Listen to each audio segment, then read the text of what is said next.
In the name of God, Father, Son, and Holy Spirit. Amen. Please be seated.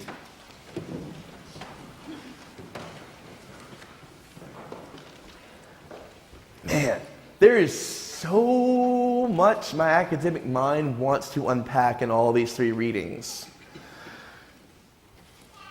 I'm going to try to keep it simple. So last week, Reverend Audrey preached on the importance of covenant. Now, which covenant was it that we were talking about last week?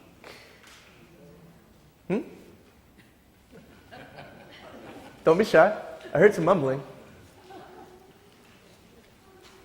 With Noah, the covenant with Noah, the promise of God that with all of humanity and all of creation, that if we follow some basic ethical principles, God will never destroy the earth again.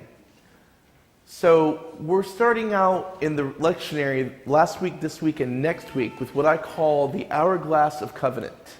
If anyone's had a class on the Old or New Testament with me, you've probably heard me talk about the hourglass of covenant. So we start out with everything in Noah's covenant. Then we move closer into a multitude of nationalities with the covenant of Abraham. Next week, we're going to go even further in with the covenant of Torah with Moses that deals with the people of Israel. Then eventually there's the covenant of David with the monarchy. Now what Paul is talking about in Romans is the opening back up of the Abraham covenant through the covenant that Jesus gave us in the Eucharist. Yes. What we celebrate every week is our remembrance of our covenant with Jesus. Now, in the context of the narrowing, we begin to get more of a sense of the particulars of the origins of the people of Israel. Now, in Romans, we get the in-group, out-group fight between those who were the disciples of Jesus when Jesus was alive, namely Peter and James, who said the covenant of Jesus is great, but it points back to the Torah, whereas Paul is saying, no, we have two different covenants side by side. We have Torah for the Jews, the covenant of Jesus through Abraham for everyone else, including those Jews who choose to follow it. So we have a fight over who's got the right interpretation, once again.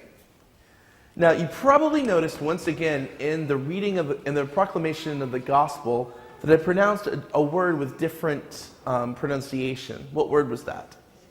Satan. Why? You might have remembered me saying this once a while back, but why did I pronounce it Satan?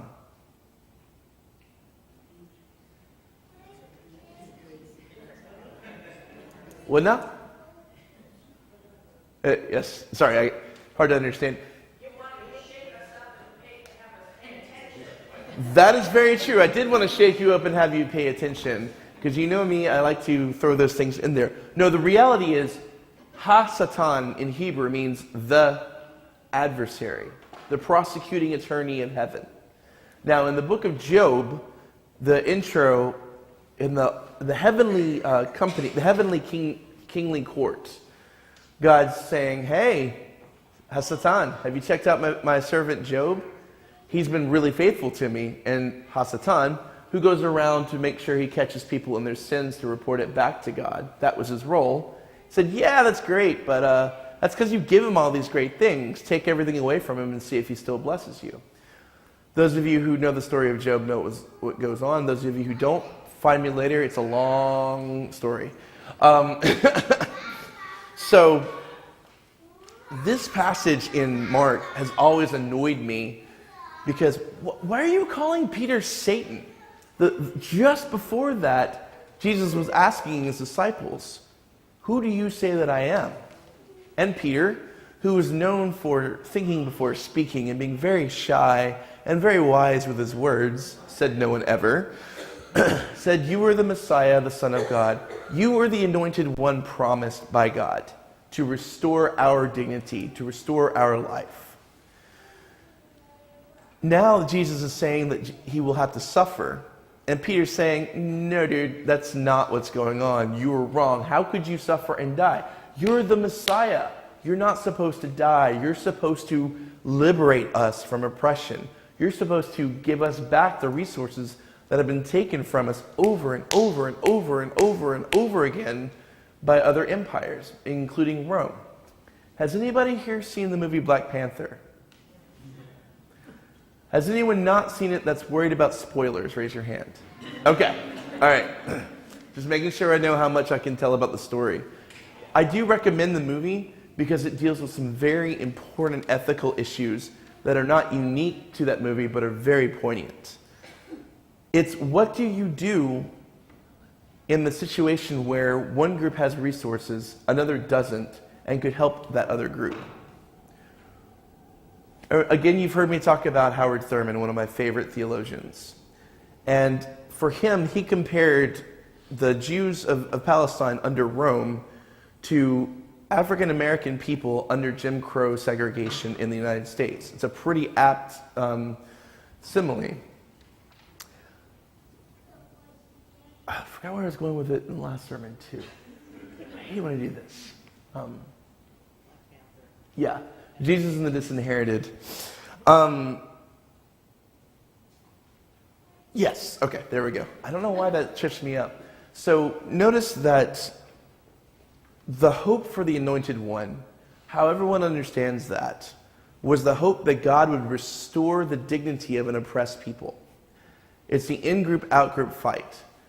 So Peter is saying to Jesus, when Jesus says he's going to suffer and die for people, he's going, that doesn't make any sense. No, you're supposed to give us back what is ours. We have had it taken from us over and over again. We want to be the ones to say, out with you, we have our own place. He was focusing on his own, which makes sense. That makes perfect sense given the reality that they were facing. Now, Thurman, in his book, Jesus and the Disinherited, describes Jesus as an individual who recognizes his God-given dignity as one created in the image of God. No one can give that to him. No one can take that away from him, no matter what his oppressors might do to humiliate him and strip him of that dignity. What he began to recognize is that his own people shared that dignity, as well they should. They were created in the image of God. Then he began to realize, particularly in the story of Matthew with the Syrophoenician woman who asked for the crumbs under the table, that even those outside his own people shared that God-given dignity.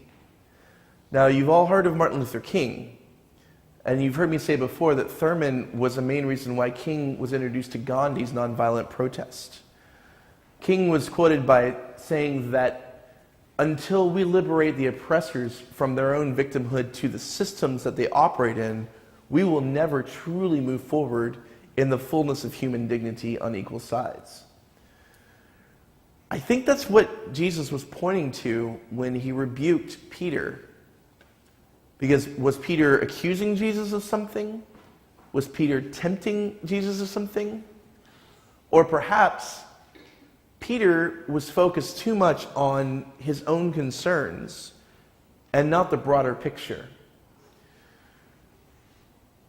There's justification in violent revolution when you experience the suffering that these people have encountered. And violent revolution begets violent revolution, begets violent revolution. The order that Jesus calls Peter to is to get beyond who's right, who's wrong, who gets to claim vengeance over and over again. There is understandability in Peter's perspective. It was a majority perspective for people looking for someone to liberate them from oppression. Our world right now is stuck in many patterns of vengeance, in many patterns of stuck rhetoric that can't move forward. And who's right, who's wrong, who's in, who's out, who belongs, who's part of the covenant, and who's not. Over and over and over again in our scriptures, God does the both and of, yes, you as a people group have dignity in the midst of this violence and this sense of not having your own dignity. The very story of the people of Israel is liberation from slavery in Egypt. Every year when we do Holy Week, every year when Jews celebrate Passover, we are reminded of God liberating people from slavery, from oppression, from the indignity that people try to apply to people that aren't like them. Each year we hear the story of the importance of recognizing that Jesus did not come to kill. He did not come to violently overthrow. He came to remind us that we share more together than we have different.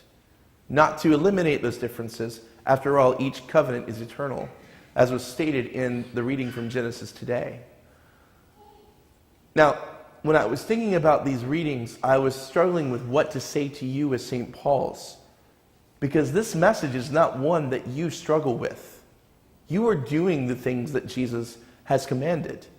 However imperfectly we might be doing it, I have witnessed over 2 years with you the continued affirmation that St. Paul's embodies that.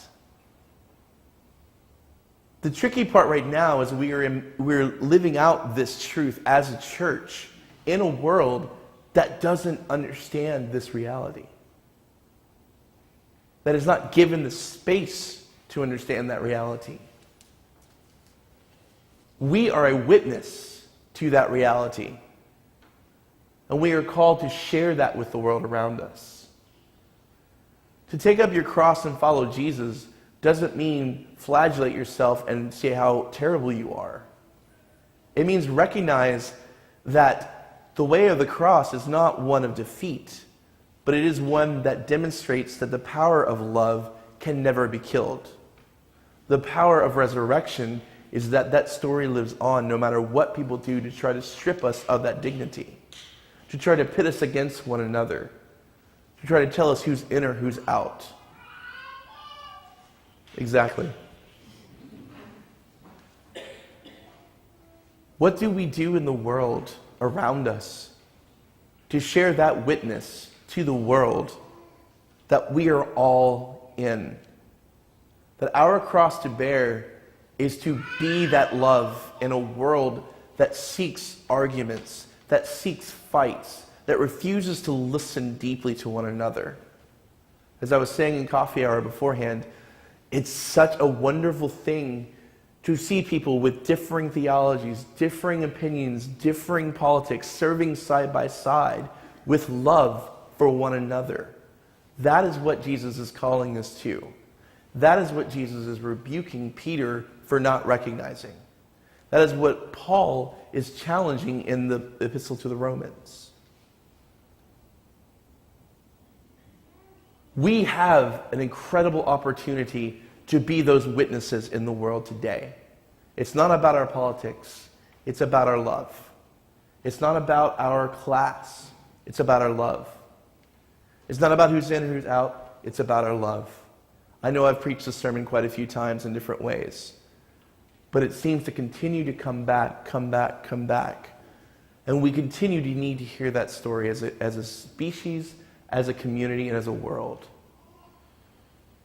So as we move toward Holy Week, the time where Jesus suffers as he predicts in this gospel, may we, instead of hoping that we can avoid that discomfort, go there with him so that when the day of resurrection comes, the power of his story, the power of the fact that he cannot be killed forever, plays out in our lives, and that as we share in the promise of life, of progeny to old and barren couples, a theme all the way through the Bible, when things seem like we do not have forward motion, God blesses us beyond ourselves if we stand up and choose to follow God the way Abraham did.